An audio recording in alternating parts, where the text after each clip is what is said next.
Hello everyone, Michael Jacobs, head golf professional, the Michael Jacobs Explosive Golf School. I'm going to take care of this week's video tip request, give you a couple of video tips to help you game. A little bit of a windy evening here, so I hope you hear me okay, and let's get into this week's video tips. And the first question we're going to answer was, Mike, how can I improve upon the fact and eliminate hitting the ground first? Hitting in pop golf, that's called hitting it fat or hitting the ground first.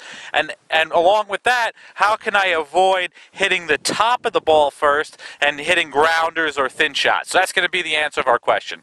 And I'm just going to give you a quick little idea here. Usually, now there's going to be extreme cases either way, you could break that into two categories of why that's happening.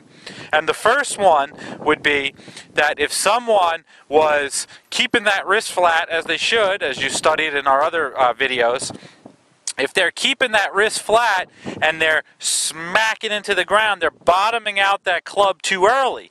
But yet what most people don't realize is hitting a thin shot or hitting the ball, a low line drive, comes from the same thing. They've bottomed out too early, and instead of hitting the ground, they avoided the ground by bending that left wrist and catching the ball on the way up. So whether you're hitting the ground first or a thin shot, in our first category of analysis here is the fat shot where you're hitting the ground first, is you're just not getting there.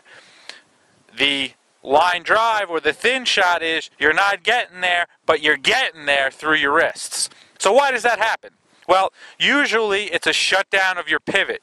So what I mean by that is on that downstroke, usually someone will stop their hips or stop their body, and all their attention will go to that club head and driving that club head towards the ball, and they'll stick it in the ground, but over time they'll try to avoid the ground and then swing up from the wrists. So that's the first category.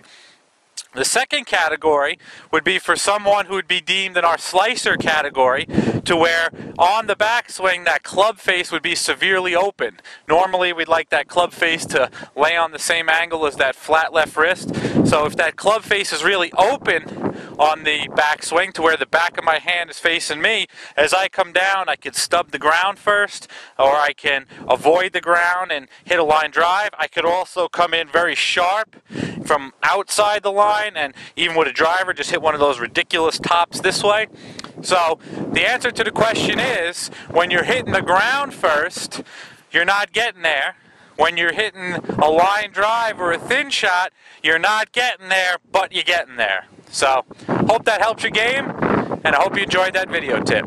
This is Michael Jacobs from the Michael Jacobs Explosive Golf School. Thank you.